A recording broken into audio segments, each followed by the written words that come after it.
Hello, I'm John Butler. I'm here in Cologne. The sun has just come out from what was a gloomy morning, and I'm here in front of the Maternushaus, where we usually hold our courses. And this coming weekend we have two very important courses. One on how to stop smoking, and that's teaching therapists how to help people stop smoking, and the other is on how to help people control their weight for therapists again.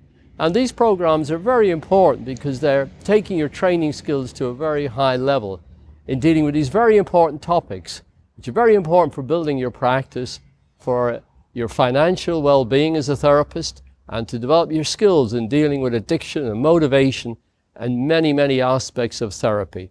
So I'm really looking forward to meeting the students and sharing my experience of working with these conditions for nearly 40 years. I hope to see you there.